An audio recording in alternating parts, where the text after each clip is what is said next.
This is something I also try to infuse upon my kids as well, because it's a fundamental construct for my life.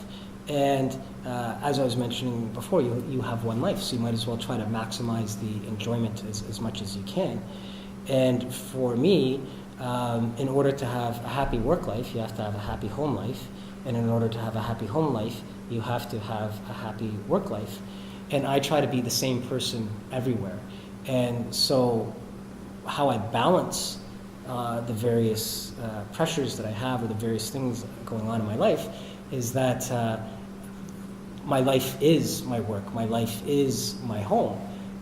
I'm very fortunate at BMO Capital Markets to have the opportunity to be on the steering committee for BMO Without Barriers, which is for employees with disabilities, to be on the Diversity and Inclusion Steering Committee and on the Diversity and Inclusion Council, because that reflects who I am as a person. That incorporates the Masters of Education that I did, looking into special needs. It incorporates who I am in terms of wanting to help other people, but I also take that in my home life as well, where I try to instill those philosophies onto my kids as well, and to try to intertwine things as much as you can in your life, so that you're not one person here, another person there, because then you're always going to find yourself being pulled in different directions. But if you're a unified person across all parts of your life, you find that you're not getting pulled in different directions. Everything that you do is part of the trajectory of where you want to go to.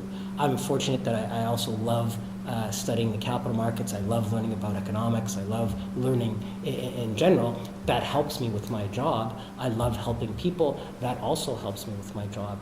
I do a lot of recruiting for BMO, and when students ask me, what's the favorite part of my job, what's the thing that gets me up out of bed every day, for me, it's actually the ability to help people through the diversity and inclusion stuff that I do. But at the same time, I'm a Bloomberg News junkie. I love just consuming information, thinking things through, and trying to come up with a better answer for how the world works. So it's this kind of drive that keeps me forward. So yeah, I'm always doing something.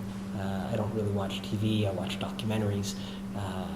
But that's just who I am. That's what I like doing. And I guess another part of that is to be comfortable in who you are. That's who I am. That's not necessarily who you have to be, but find who you are and try to be comfortable, and hopefully you can get a career that is in line with who you are as a person, so that you don't feel drawn one way or the other, and that you don't feel like you have all these competing pressures, that it's as much you as you can be.